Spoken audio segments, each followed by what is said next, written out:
Minha filha vive de metadona. A morfina não faz efeito. E se bate um vento, dói. Se cai um cabelo, é como se estivesse dando uma facada nela. A dor é muito forte. No episódio de hoje, Didi Mermaid conversa com uma mulher de atitude, que não espera as coisas acontecerem. Na pandemia, ela transformou o próprio salão de beleza em um verdadeiro quartel-general de solidariedade. Mas por que denunciando? Porque a gente estava fazendo cesta básica, kit infantil, doando roupa, eu transformei aquilo num batalhão. E nisso veio a Globo, fez uma reportagem falando que um salão de beleza tinha se transformado num pelotão de solidariedade. Recebíamos a base de às vezes, tonelada no dia. Mas a vida testou a força dessa mãe de coração. Enquanto ela acolhia centenas de famílias e crianças vulneráveis, a própria filha recebia um diagnóstico de 2 doenças raras e avassaladoras. Nesse 1 ano e meio, quase 2 anos, a minha filha adoeceu, né? Ela acordou doentinha, foi diagnosticada como dengue, mas a sorologia deu negativa. Ela foi diagnosticada com Lyme's e, consequentemente, com a síndrome da dor complexa regional. Uma experiência sobre coragem, perdas, não paralisar diante do medo e a importância vital de cuidar de si mesma. Mais uma história inspiradora de coragem. A história de Sara Carignano.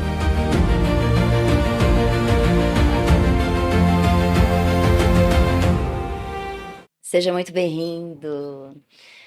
Didi Mermaid Empreendedorismo no Podcast. Hoje temos a Sara. Sara é uma Mer Sister. Falamos Mer Sister quando é minha sereia irmã. Somos rotarianas. Rotary, temos mais de 100 anos, temos uma cadeira na ONU, trabalhamos pela paz mundial e a erradicação da polio no mundo. Eu sempre fui fã da Sara. Assim, olhei. Falei, caraca, que mulher linda! E a beleza dela é só o que reflete no coração. Tanto é que ela tem um trabalho, mãe de coração. Mãe de coração. E aí a gente vê que ela é as mães de vários bebês. E eu tenho orgulho danado, minhas amigas. E quando eu fico sabendo da história, eu falo, caraca, ela é muito mais do que eu imaginava. Eu acredito plenamente na sororidade, onde uma mulher enaltece a outra com muita amorosidade, alegria e respeito. A Sara, ela tem uma característica muito peculiar. Ela é uma mulher muito agressiva no empreendedorismo. É aquela mulher que vamos fazer e vamos para cima. E ela defende a equidade, porque todo mundo fala em igualdade, nós sabemos que não somos iguais, né? E se você não der um suporte, uma condição para essa mãe, Para essa mulher, não vai ser igual, não tem como competir. Gratidão, Sara, pela oportunidade. Obrigada, minha linda. É um prazer estar aqui. Olha só, quero saber essa trajetória sua que você me disse hoje, da sua infância, pode ser? Bom, começa por aí. Vamos começar da minha infância. Eu tive uma infância diferente, né? Eu sempre tive uma família normal. As pessoas até que não me conhecem acham que eu brinco que eu era patricinha, mas não é bem uma patricinha, né? Eu sou uma pessoa que eu vivi muitas coisas para estar onde eu estou. Em minha infância, poucas coisas que eu recordo foi quando meus pais se separaram, né? Foi uma infância rápida, na verdade, porque eu tinha 8 anos, eu não entendia muito, né, da história deles e meu pai foi embora. Mas minha mãe é italiana, né? Meus avós vieram da Segunda Guerra Mundial, minha mãe veio de Luca mesmo, escondida num navio. Então tem toda aquela tradição, né? Mais conservadora, extremamente conservadora. E quando meu pai nos abandonou, né? Vamos falar assim. Eu julgo dessa forma, mas tem toda uma história, cada um tem a sua história. E minha mãe, por falta de coragem de contar para a família dela que estava sozinha com 3 crianças, tentou ir sozinha, mas não trabalhava, era manicure naquela época, né, meu pai era o provedor. E nós ficamos os 3 com ela. E ela tentou sobreviver, né, lembro de alguns pontos, que era não deixar a gente passar fome, meu irmão pescava, imagina, Praia Grande 89. E a gente se alimentava, eu lembro de cenas como trocar uma bicicleta por 10 pãezinhos, como os 3 com catapora, e alimentação que ela às vezes se privava. E nós não tínhamos uma condição ruim de vida, mas ela ficou paralisada pela situação, né. Quando meus avós, meus tios, irmãos dela apareceram, claro, como assim, né, viemos para São Paulo, né, viemos morar junto com eles e tudo voltou ao normal. Mas isso ficou muito marcado, né? A fragilidade, a falta de coragem de uma mulher num momento que ela precisa de alguém. E principalmente eu vejo hoje, eu atendo muitas mães. Esse é o maior medo, né? Que paralisa. É você ver crianças e o que fazer na sociedade. Mas ela seguiu, né? Com o apoio da família e tudo deu certo. E essa foi o que mais marcou na minha infância.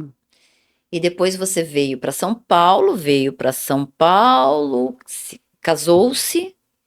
Casei, tive duas. Você trabalhou no banco por um tempo. Sim, na verdade eu vim para São Paulo, né? Mas meu primeiro trabalho mesmo, eu tenho carteira assinada desde os meus 14 Olha anos. isso. Eu já fui auxiliar de berçário, comecei cedo. Disso fui para shopping e acabei indo para o mundo de eventos, né? Então eu trabalhei para Diageo durante muito tempo, eu era a menina Red Label. Então trabalhei com eventos, acho que foram 8 anos, fazia muitas feiras, ai, como que era aquela feira de Bolt? Me confundi. Eu não lembro o nome. Eu estava sempre em grandes eventos, porque também depois da Diageo eu virei American Express, né? Então, é Ferryboat, acho. Eu tinha uns eventos grandes, até que um dia o meu irmão falou pra mim, Sara, até quando você acha que você vai ter esse corpo e vai ser linda desse jeito? E nisso, num evento, né, de barcos, eu conheci uma pessoa da American Express e ela me propôs para trabalhar na Max. Aí foi quando eu comecei a trabalhar na Max.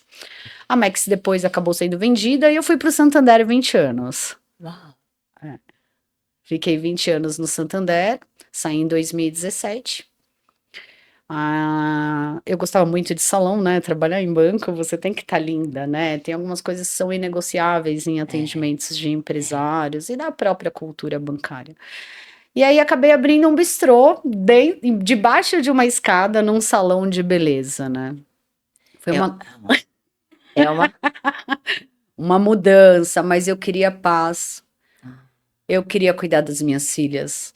E teve algum evento assim que alguém falou alguma coisa para você? Teve, porque eu sempre estava entrando e saindo, correndo do salão, né? Arruma minha unha, arruma meu cabelo, tem uma reunião, precisa ser rápido. E de repente eu fui para trás de um balcão e eu escutei, nossa, de gerente de banco vendendo coxinha e Coca-Cola atrás do balcão. Isso foi mulher que falou? Foi uma mulher. Que curioso. É, O salão é muita rotatividade. muita. E você abriu o salão, bistrô e começou aí também uma Na verdade, outra. na minha vida inteira eu fui empreendedora. Eu nunca fiquei só no banco. Então eu trabalhava no banco, fiz 2 faculdades, uma pós-graduação. Eu fazia faculdades, pós-graduação e eu tinha outros. Então eu já tive uma pizzaria, eu já tive um bar, eu já trabalhei numa loja indiana, na época de cárteres, que não era comum no Brasil, eu estava grávida, eu lá saí da maternidade já postando, foi naquela época que começou o desapego, né? Então eu sempre fiz várias coisas conjuntas. É. A Sara tem uma história de vida muito rica. Eu fico querendo perguntar, mas são muitas coisas curiosas. Aí você tem 2 meninas. Você Tenho. engravidou do primeiro marido. Do meu segundo marido. Segundo marido. Isso, eu tenho 2 meninas. Com o bistrô, durou pouquíssimo tempo, eu abri um salão, né? com uma sócia, mas em 6 meses nossos princípios e valores eram diferentes, então a gente ou vende ou compra, e acabei comprando. E veio a pandemia, né? Comprei no dia 1, no dia 20 de março, tudo fechou. Foi mais um desafio aí de uma área que eu não conhecia muito, né? Mas eu estava, e como só investidora e administradora. E nisso tenho 2 filhas, uma de 15 anos e uma de 12 anos. Uma pré-adolescente e uma adolescente. E aí, nessa pandemia, como que foi? A pandemia foi algo assustador para mim só nos primeiros 15 dias, porque eu não consigo, né? Eu não fiquei em casa.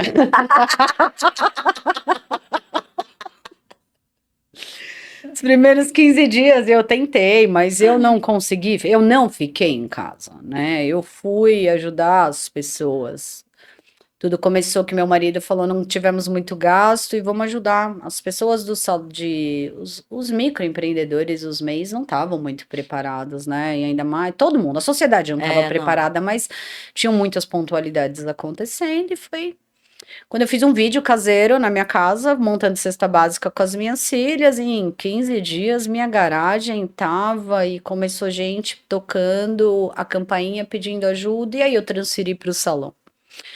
Nisso aconteceu algo. Eu tinha um salão que era um corredor minúsculo na Cursina, onde é a Cacau Show hoje, e apareceu uma oportunidade na Bosque, porque eu já frequentava esse salão, era cliente, ela era alto risco 10 vezes maior do que eu tinha. Só que era pandemia. E eu olhei aquele espaço e falei, nossa, é tudo. Eu vou conseguir atender as pessoas, cada uma numa sala, com os metros de distâncias necessários entre todos. E peguei um salão 10 vezes maiores na pandemia. Isso foi em maio. Fiquei 3 meses reformando, porque ele era muito antigo, a antiga dona tinha abandonado 70% do espaço. Foi nisso que eu conheci o Rotary e a Polícia Militar. Eu comecei a fazer doação e lá virou um exército de doação. As pessoas querem doar, elas querem ajudar, mas elas precisam de credibilidade, de confiança, né? De ver você fazer.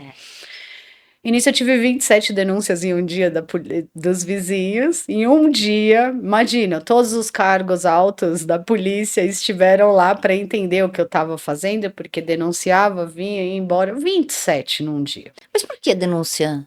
Porque a gente estava fazendo cesta básica, kit infantil, doando roupa, eu transformei aquilo num batalhão. E dessas denúncias eu conheci o Rotary, muitas pessoas foram me conhecer, peguei amizade com o sargento, com o capitão, e nisso veio a Globo, fez uma reportagem falando que um salão de beleza tinha se transformado num pelotão de solidariedade. Nós recebíamos a base de às vezes, tonelada no dia. Que sensacional. Então, tinha espaço, tinham pessoas corajosas e a gente foi e começou a atender essas pessoas. E hoje você tem o Mães de Coração? Esse espaço virou meu mundo, né? O Mães de Coração era uma única sala, o resto eu tinha planejado um salão. Mas hoje lá, o Vila Spa é um vila mesmo, onde tem um spa, onde a gente cuida das mulheres, todos os segmentos, estética, cabelo, terapias, bronzeamento artificial. Temos um brechó para trazer recursos para o projeto social e tem o Instituto Mães de Coração, que atende mães gestantes e crianças em situação de vulnerabilidade. Atendemos a família como um todo, né? E o que aconteceu na pandemia nos hospitais, quando essas mulheres tiveram nenéns? Por que Mães de Coração? Todo mundo estava operando com roupa, alimentação, e um amigo do conselho tutelar me procurou e falou: Sara, as crianças estão esquecidas, as mães estão esquecidas. Enquanto muita gente está morrendo, tem muita bebê nascendo. E essas mães que já têm 3, 4 filhos, como levar para casa se não está conseguindo passar por essa situação com as outras crianças? Como levar um bebê? E aí foi onde juntamos mais 2 amigas e trocamos o foco. Fomos pro salão. A gente operava num salão de festa de uma delas. Fomos para o salão e fizemos um pedido. Eram 45 mães grávidas de uma comunidade de parelheiros que não tinham nada. E isso, em pouco tempo, a gente conseguiu 45 carrinhos, 45 berços, 45 kits de enxoval, virou um pelotão da maternidade. Tudo a gente recebeu. Mães que ajudam mães. Porque um bebê hoje, o que eu vejo é as coisas não ficam de mau uso, né? Não. São novas. É. Então, assim, as mães começaram a doar as coisas dos seus bebês e nós começamos a atender somente mamães gestantes em momento de vulnerabilidade. A maioria são mães sozinhas. 90% são mães solos. São mães solos. E como está a sua vida agora em relação às suas filhas? Nesse 1 ano e meio, quase 2 anos, a minha filha adoeceu, né? Em abril do ano passado, ela acordou doentinha, foi diagnosticada como dengue, mas a sorologia deu negativa e começou aí a nossa descoberta. Ela foi diagnosticada com Lymes. Lymes é a mordida do carrapato estrela, com exatamente a bactéria Borrelia, que é uma bactéria que ela paralisa o corpo, né, os nervos, e consequentemente com a síndrome da dor complexa regional. A síndrome da dor complexa regional, ela pega geralmente nas pernas, nos braços, em membros inferiores também, e a perna dela inchou. Ninguém descobria exatamente o que era, ficamos aí 92 dias sem diagnósticos, né, numa internação, onde minha filha saiu como psiquiatria. Sente dores? Muita! A síndrome da dor complexa regional, ela tem uma alta sensibilidade. Então, o membro, ele incha e se bate um vento, dói. Se cai um cabelo, é como se estivesse dando uma facada nela. A dor é muito forte. Minha filha vive de metadona. Metadona, a morfina não faz efeito. São crises. Tem um documentário no Netflix que chama O Mistério de Maia. O primeiro médico do Einstein que eu achei pediu para eu assistir esse documentário. Foi onde eu tive a proporção do que minha filha tinha, né? E ela perdeu os movimentos das pernas, perdeu o sentar, o tronco não se apoiava. E nisso a gente foi descobrindo o Lymes, que até hoje ela toma antibiótico nesse 1 ano e meio, porque é uma bactéria que ela é difícil combater. E a síndrome, que a gente faz bloqueios para que o cérebro reconheça o pé e o pé reconheça o cérebro também, com fortes medicações que são tomadas em UTI. A doença dela não tem no livro, não tem, a medicina ainda não tem um caminho. A gente vive de tentativas, mais tentativas que estão dando certo, ela já anda, ela recai a cada 3 meses a crise, nós internamos em UTI, mas ainda o pezinho dela às vezes para de funcionar. Então, Lymes é a doença do carrapato estrela, concomitantemente com essa outra síndrome? Síndrome da dor complexa Uma regional. síndrome. Então, na verdade, são duas patologias bem sérias e raras. Lymes, você conhece alguém no mundo? Alguma pessoa que você pode... Alguns famosos, né? Tem o Justin Bieber, Justin né? Bieber. Tem mais algumas. Eu não São sabia que ele teve também. Alguns famosos têm o Lymes. Eu pesquisei muito no mundo, porque não é normal quando você fala de Lymes, mas você fala da bactéria Borrelia, né? Eu fui atrás. Existe hoje um médico no Brasil, do Einstein, que é o Dr. Carlos Levinsky, que ele é só especializado em carrapatos. Eu conheci ele através de uma entrevista que ele deu pro Rotary. Olha. Foi onde eu descobri, porque assim, tá virando uma epidemia no Brasil. É O mesmo? Lyme. Sim, a gente teve aquela morte daquele casal, acho que foi Campinas, que só descobriu na biópsia depois, uma família também em Santa Catarina. Então, assim, o Lyme, ele tá começando a ficar mais comum. E tem um estudo que... da capivara, né? Tem muito carrapato estrela do capivara. Não quer dizer que esteja contaminado esse carrapato. Mas temos que tomar cuidado. O exame demora no Brasil. O exame. 15 dias úteis. Nos Estados Unidos, na Europa, quando você diagnostica o Lyme, aí em 24 horas você está tomando um antibiótico para paralisar a bactéria. Então, o diagnóstico é difícil. E o Lyme, ele é reconhecido uma vez. Depois, você não consegue contabilizar se ele está no seu corpo ou não. Por isso que a minha filha está com 1 ano com antibiótico. Porque quando a gente para, a doença de repente retorna. A gente vai por tentativas, para o antibiótico, retoma vê se o corpo vai reagir, porque ataca a imunidade, né? A minha dúvida em relação a essas mulheres, a coragem, nós conversamos hoje, e eu falei, Sara, a última vez que eu a vi foi no evento do Rotary, e nós sentamos, ela falou, você toma uma cerveja comigo? Eu falei, tomo. E eu sabia que a filha dela estava na UTI. Sim. E eu falei, você precisa de alguma coisa? Ela só toma uma cerveja. O autocuidado da Sara é muito importante, porque ela falou, o meu marido está lá e eu estou aqui. Não tem mais o que fazer, eu preciso me cuidar. Isso é auto-amor. É autorresponsabilidade, autossustentabilidade. E ela ainda conseguiu ser presidente da Vizinhança Solidária Rotary e sempre nos movimentos. Aí eu perguntei, mas como que você consegue administrar tudo isso? Ela falou, eu tenho que fazer. Vou fazer. Por que que eu me identifico com ela? Porque quando meu marido ficou no hospital, ele dormia um pouco e eu ia correr. Eu ia tomar o sol. A pessoa, mas você tá... Eu falei, eu tenho que me cuidar, eu tenho que estar bem. Eu tenho que estar bem para poder dar esse suporte, né, Sara? Sim, poder doar amor. E é um desafio. Grande. É um desafio, porque quem nos vê em redes sociais não entende esse movimento nosso. E é um movimento forte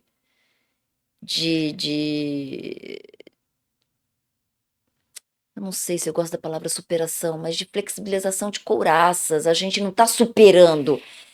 A gente está indo com terapia, Isso. com exercícios, com alimentação, com boas pessoas do nosso lado, porque a gente precisa disso, desse suporte, dessas... Pessoas que a gente nem imaginavam que iam estar segurando nossas mãos nessa hora. Na verdade, às vezes a gente bota mais fé em algumas pessoas que...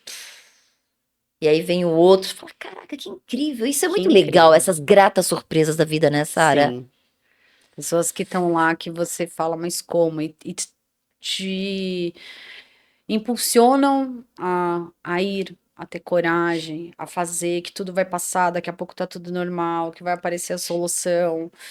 E é muito difícil isso. E assim, não é um curto prazo. Eu falo que eu tô vivendo já um médio a longo prazo, né? A Caridade, o Mães de Coração, o Rotary, me mostram também que tem coisas bem pior por aí. Bem pior. Então, quando a gente se dedica ao que a gente gosta, que é o propósito também de ajudar, de entender, o Rotary foi bem importante. A polio, nossa, quando me procuraram, como uma criança parou, me mandaram alguém para colher o exame, para ir, eu falei, gente, isso existe mesmo, é muito rápido. E a força, muita gente me falava, por que que você não para tudo e fica na UTI? A UTI é um lugar de vida e morte.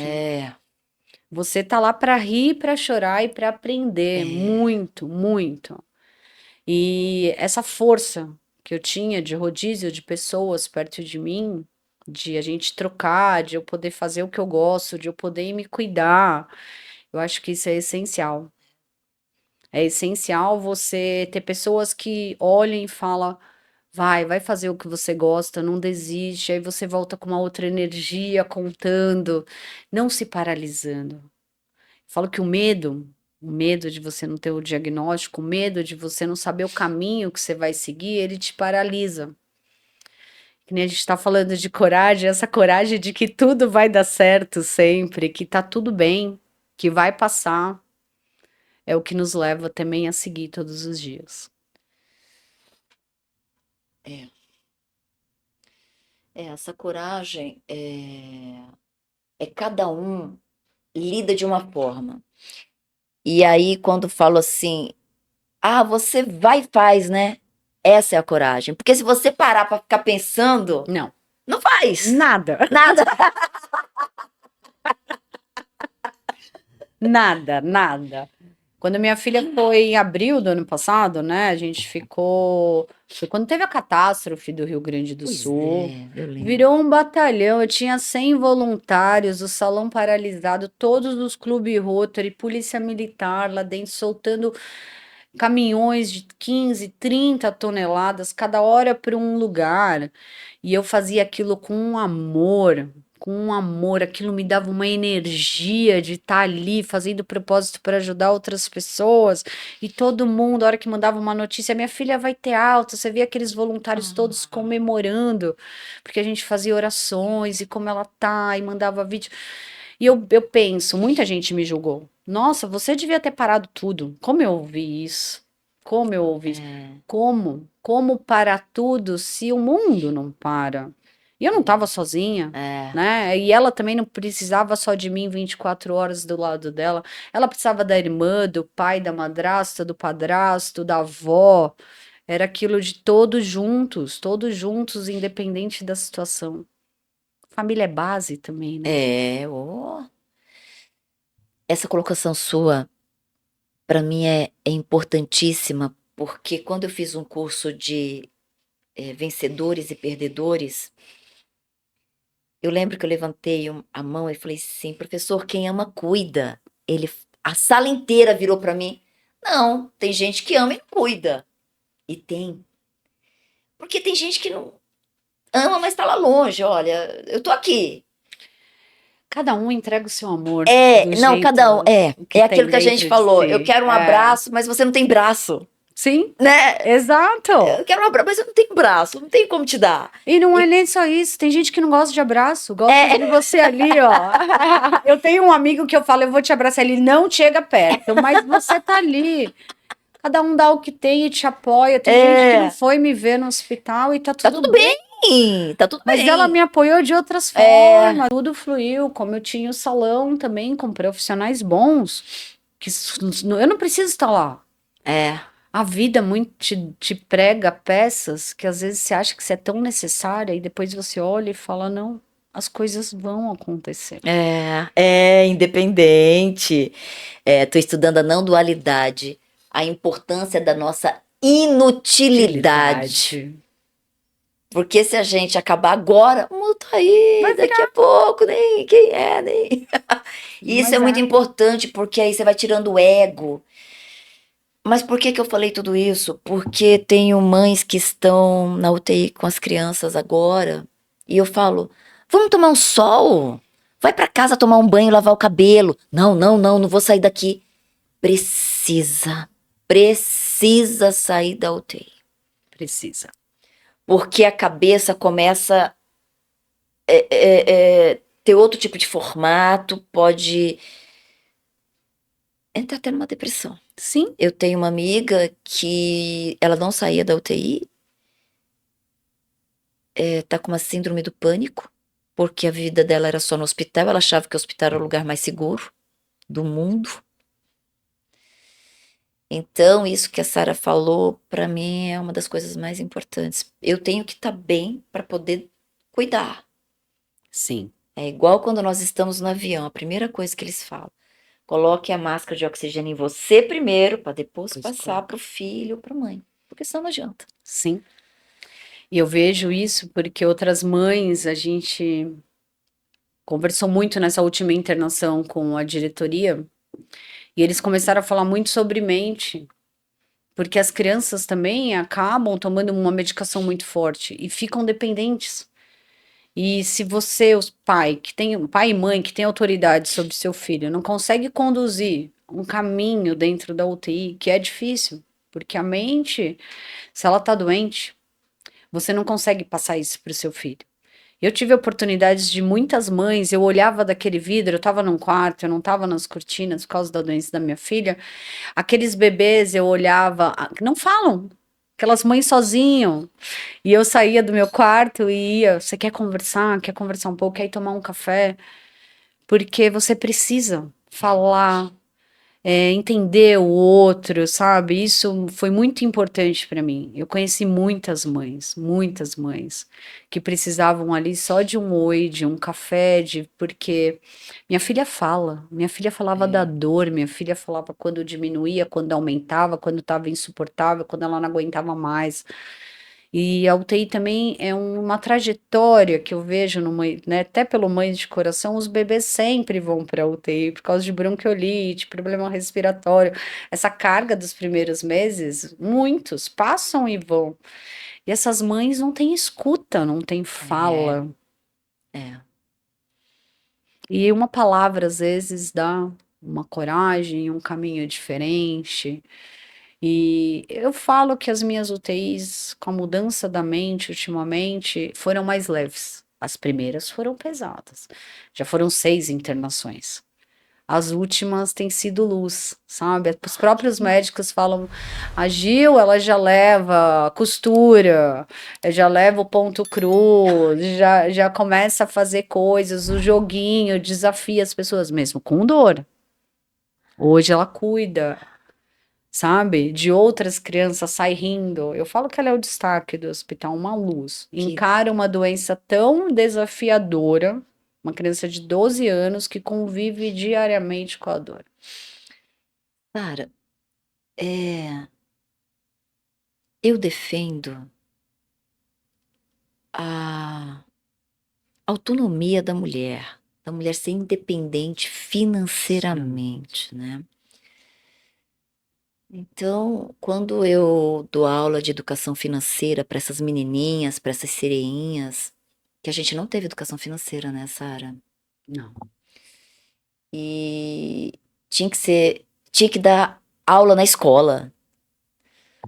Você fala isso para essas mães, para elas serem independentes, tomar cuidado com essas. Porque a gente vê assim, a mulher engravida, daqui um ano já tá grávida de novo de outro. Você fala, gente, como que pode, como consegue? Porque tá um desafio hoje pra gente trabalhar, se manter. Você dá esse suporte de comunicação assertiva na área da mulher ser independente. O meu atendimento no Mães de Coração não é um atendimento de entregar uma doação, né? Contanto que eu faça um pré-cadastro dessa mãe e peço para ela contar a história dela. Então, são mães que vêm de outros estados com uma proposta de trabalho, são pessoas mães que fogem por causa do ex-marido com a criança para São Paulo. Então, o que que a gente faz no Mães de Coração? Não é só entregar um enxoval, a roupa, a cesta básica, o carrinho, o berço montar. A gente fala exatamente sobre isso. A pergunta mais difícil é falar: você tá sozinha? Porque você já vê a mulher. Desculpa. A mulher já chora. Quando a gente começa um atendimento, que a primeira pergunta é: você tá sozinha? Ou você tem alguém de apoio? E a gente escuta que não. E o que você faz? Você trabalha, foi mandado embora? Como você quer seguir dessa forma, né? Hoje o nosso projeto é fazer o que você falou, né? A gente pretende dar um curso para essas mães, né, de manicure da área, porque elas possam trabalhar em casa, fazer um cabelo, fazer uma unha, mostrar esse lado financeiro. O banco ele me trouxe um aprendizado do MEI, então eu sempre dei palestras para mulheres. Como ela poderia usar uma máquina de cartão, como funcionava um MEI, por que que era seguro, quais os direitos que ela tinha perante ao governo. Isso é o que eu fiz muito no banco. Isso eu trouxe para hoje, né? Então, quando uma pessoa fala, eu vou vender bolo, mas como é que eu vou ter uma maquininha? Eu vou lá, explico, eu abro o MEI para ela.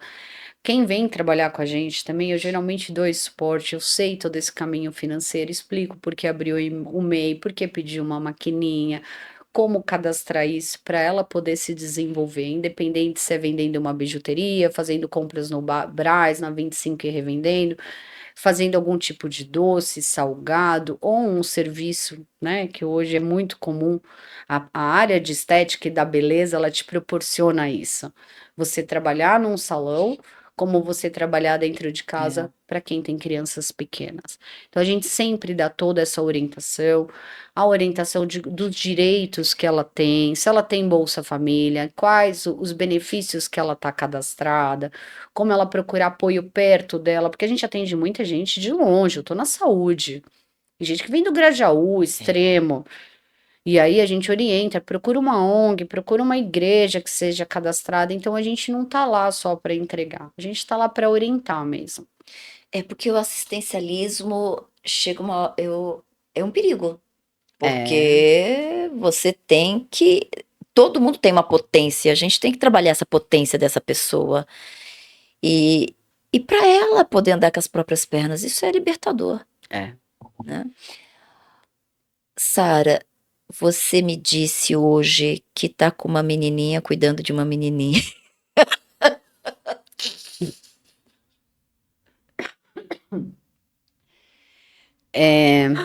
Desafios, né? Vamos lá. Na hora que eu penso que acabou. Não, mas Tem. Até eu, às vezes, eu falo, cara, o que que você tá fazendo? Quantos caminhos? A casa da minha mãe é uma casa que ela veio da Itália e fica no bairro, fica no miolo de Jardim da Saúde. Eu amo o bairro onde eu moro, né? Assim, eu honro ele e assim ajuda lá. É um bairro que todos querem ajudar. E essa casa estava abandonada. Já tinham roubado água, já tinham roubado luz, já estavam tentando invadir. No Rio Grande do Sul, eu enchi aquilo de doação. Com isso, eu fiz bazares, que teve uma hora que o Sul chega de enviar roupa. Eu fiz bazares com a parceria do Peça Rara, né, da Débora Seco. Eles deram um espaço e a gente levantou um valor. Consegui levantar muro, elétrica, tudo. A casa ficou para ser utilizada. E ali a minha ancestralidade, né, a minha história. Eu morei minha vida inteira ali. E, assim, era uma casa que não tinha mais, ela estava vazia. E apareceu essa menina, a Isa, com o pai. Há 2 anos eles rodam o Brasil e fora do Brasil num carro com um colchão. Ela tem a síndrome da dor complexa regional, só que assim, foi muito rápido dela. Ela paralisou pernas, braços, a bexiga parou. E eles rodaram hospitais, foram para fora do país nesse carro. Quando eu soube do caso dela, através de uma das médicas do Einstein, a médica da dor que cuida da minha filha, o pai estava morando em Porto Alegre, a mãe em Criciúma, e eu falei para eles virem, que eu ia acolhê-los. Com a estadia, né? E com acolhimento, porque eles ficam sozinhos. Hoje não é só a estadia. E ela ficou 70 dias no CEPACO, está em tratamento e está lá com a gente. É a primeira criança que eu abri a porta de doenças raras. Já tem uma outra criança para vir, para esse acolhimento de estadia, porque hoje as casas de acolhimento têm que ser ligadas ao SUS. É muito raro você ter um lugar para acolher. E são crianças que têm plano, mas que estão doentes, precisam de um apoio. E hoje eu tô com a Isa. A Isa já teve alta, né? Ela tem a mesma doença que a minha filha. E está sendo acolhida por nós, ela e a família. Agora ela vai para uma clínica de reabilitação. Eles são de Criciúma. A mãe vem a cada 15 dias. A força de um pai, que é a mãe que trabalha, o plano de saúde é da empresa. Então, o pai fica aqui com ela. Ô, Sara, você tem números dessa doença, dessa síndrome? A síndrome da dor complexa regional, junto com Lyme's, não tem. Minha filha é a quinta no mundo dessas duas doenças raras. Agora, a síndrome da dor complexa regional, ela é mais comum em fratura, que nem a Isa, ela caiu do skate e desenvolveu. A minha filha foi por causa de uma doença autoimune. Mas especialistas no Brasil só tem um, que é o Dr. Carlos, e médica da dor pediátrica, que cuida, tem a doutora Daniele, também, que é única no Brasil, porque só existe médico da dor. Pediátrico mesmo, Minha filha passou por processos absurdos até eu achar essa médica, processos de adulto. Ela poderia ter tido grandes consequências. Então, hoje essa síndrome mesmo é só uma médica do Einstein. Não existe mais especialista no Brasil, só ela. Como que você tá? Você acha que dá pra manda gente pra você, crianças com doenças raras? Como que tá isso? Não, Eu tenho ninguém não manda, não. aparece, né? Na verdade, assim, é o que eu falo. O Mãe de Coração, ele abrange. Eu tive uma experiência recente que eu conheci uma sereia linda, loira, assim, que nem você, do olho azul. Ela tinha pedido um enxoval para mim e a vida dela deu uma reviravolta. A empresa fechou, ela foi desligada. O pai das crianças, ela tinha mais dois filhos lindos, loiros, dos olhos azuis, crianças encantadoras. E ela foi parar num albergue. Num albergue, imagina com grávida com duas crianças. Quando ela me procurou que a bebê nasceu, pedindo um carrinho, e ela chegou no salão com as três crianças, e eu falei, mas o que aconteceu com a sua vida nesses meses? E ela falou, Sara, eu perdi tudo, emprego, eu tenho Bolsa Família, mas eu preciso comer, preciso levar eles para a escola. Eles estavam na escola, eles faziam CCA, eles faziam um projeto de jogar xadrez, as crianças inteligentes. Eu olhei para ela e falei, não. Não, eu vou fazer uma vaquinha hoje, eu vou te tirar do albergue com essas três crianças. A menina, quando eles chegaram até mim, eles olhavam para o chão. A menina não conseguia olhar. Eu falei para ela: Você tem medo de onde você tá? Ela falou: Tenho, porque a gente é discriminado por ser loiro, branco. E em 2 dias nós fizemos uma vaquinha, alugamos uma pensão na Bela Vista e retiramos essa mãe que tinha consciência de tudo que tinha acontecido. Então eu ajudo onde eu vejo que a mulher sabe, que ela tem coragem, que ela tem discernimento do que ela precisa fazer. Eu não faço uma doação errada. O assistencialismo, ele virou normal na pandemia, você tinha que praticar. Mas hoje você sabe quando uma mulher precisa de ajuda, sabe assim? Que você pode fazer por ela, porque ela vai caminhar com as próprias pernas, porque ela precisa que alguém pegue na mão dela naquele momento, tire ela daquele lugar e depois ela vai caminhar. E isso aconteceu. Nossa, eu vi ela e nunca mais a vi.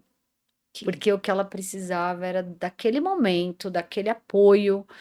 E nós fomos em 4 voluntárias, montamos o quarto, as crianças abriam, assim, aquele material escolar, um urso, imagina, perderam tudo, foram para um albergue. E a felicidade daquela mãe de poder estar com seus 3 filhos num lugar seguro. Era o que ela só precisava. Hoje eu falo com ela raramente, mas ela só precisou disso, de alguém que confiasse nela. Então, é a atitude que a gente falou no início. Sim. É agora, é imediato. A história é imediata. É urgência. É urgência, É é urgência. resolução. É É. urgência. Você vai e ajuda e vê que a vida da pessoa muda. Hoje, como presidente do Rotary Vizinhança Solidária, eu tenho um projeto que chama Desperdício Zero. Todos do clube, nós pegamos alimentos, 300, 400 quilos de alimento, às vezes, que não tem mais valor comercial. Então, ontem mesmo a gente direcionou 400 quilos de alimento para SAICAS. SAICAS são os antigos orfanatos. Ah, Sara, mas é uma instituição que tem convênio? Tem. Mas você acha que a criança tem 10 opções de frutas, de verduras? Você acha que ela conhece um kiwi? Você acha que a instituição pode fazer essa compra?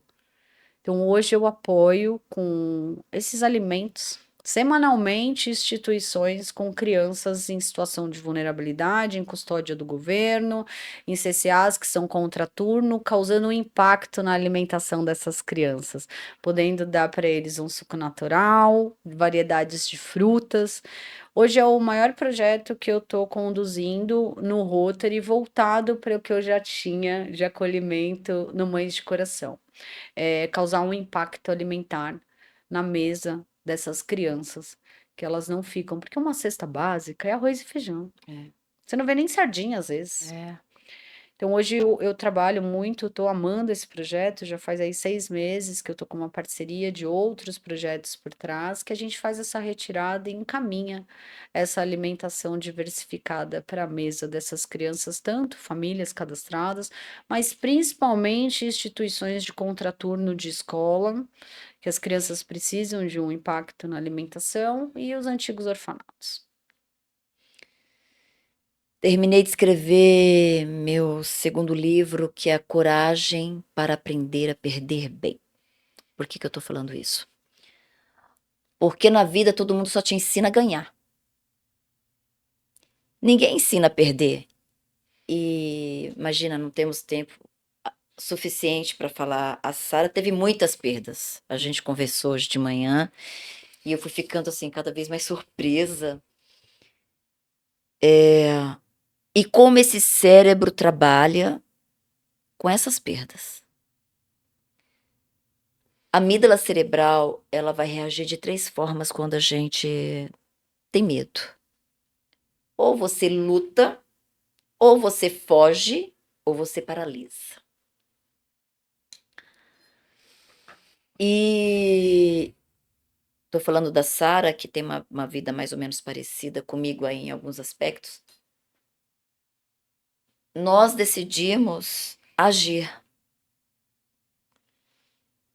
E hoje na nossa conversa, a gente falando sobre... Pô, o pessoal fica falando aí, você tá sempre rindo, né? Bonita aí, de batom. Eu falei, No meu pior dia, mas eu tô rindo, ó. se soubessem. E é fazer. É fazer. E ela falou uma coisa muito importante. A gente não tá aqui pra dar. Ah, vou ali dar uma coisinha pro ego. Ah, eu fiz. Não, a gente tá no movimento junto.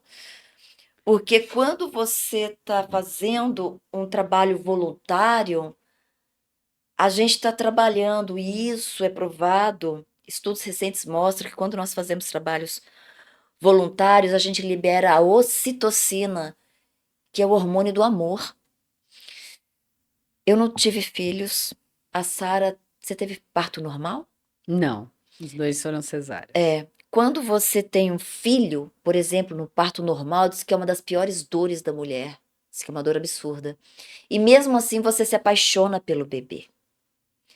E até na cesárea, porque tem corte e tudo. Aí você vê aquele bichinho, você fala, meu Deus, amo de graça.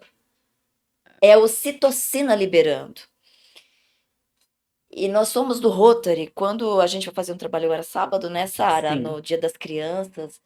E eu tô de calda, vou levar umas caldas, ela já colocou. Ai, você vê aquela criança, olha uma sereia, sabe? É tão simples, né? É uma risada tão... Um impacto, né? Causa. É tão simples, é tão lindo. E é tanto amor, né? A gente faz com tanto amor, tanta simplicidade, é lá e fazer e pronto. E o retorno é esse sorrisão que a gente ganha. E toda vez que eu vou, né? Todo ano eu vou. E aí você vê aquelas criancinhas tá crescendo, né? Aí tem um que tá gigante já, né? Já tá com quase 2. Oi, tia! Falei, pô, não dá mais pra segurar, né? É, o tia prevalece. Delícia! E eu só eu agradeço a sua... Puxa vida, que grata surpresa você na minha vida, que presente você estar aqui. E com essa parceria do Rotary, minha profunda gratidão, Rotary São Paulo Saúde, né? É uma família, né? É, uma família. Eu ia assumir Caraca, a uma presidência família. ano passado. E a minha filha ficou doente, imagina, abril, eu tinha que assumir em julho. E assim, o Rubens, que era o presidente atual, com a esposa dele me procuraram, sem eu pedir, nada. Foi uma família. É. E falaram, não, eu vou dobrar a presidência, vai cuidar da sua filha. E, nossa, eles me apoiaram muito. Ah, o Rubens e aquela mulher são 2 Muito. corações de né? Nossa, gigante. É, pô, É ploc, ploc, né? Beijo, Rubens. Pô, que saudade. Falamos dele. É. Verdade. Aquilo me impactou, porque era uma coisa que eu queria, mas assim, o Rotary também tem isso, né? Família em primeiro lugar. É, a família em Família, o primeiro lugar, trabalho. E trabalho. nossa, foi assim um aprendizado, uma família que eu ganhei. É, Não só ele, como todos os clubes que, quando me vem, cadê sua pequena? Como é que tua é. pequena tá? É diferente. Não, é É totalmente diferente. diferente. É diferente que a gente está em situações ali de vulnerabilidade. A cada história que a gente vê, você fala, isso existe. E existe. E tá aqui, né, Sara? Tá do lado. São pessoas do que lado. precisam de pessoas. O Rotary são pessoas em ação, mas as pessoas que estão dentro dele apoiam as outras de uma forma imensurável. É. Imensurável. Gratidão, Rotary. Gratidão, vizinhança solidária. Gratidão você, sereia. E juntas somos mais fortes. E melhores. E melhores. E sempre ser nós mesmas, né? Sim. Não perder essa essência. É. Você falou muito disso, de medo, de paralisação. A gente até conversou sobre isso. É. Nós paralisamos, mas é É. pouco tempo. Mas é uma paralisação que a gente precisa para É. direcionar de novo. É. E não parar. Não. Gratidão. Obrigada, meu amor. Linda. Ai, que delícia de dia. Ai. E Gabriel, o Gabriel não gosta de aparecer, mas Não. gratidão, Gabriel. E a ter alegria incondicional que habita em mim, saúde, alegria incondicional que habita em você.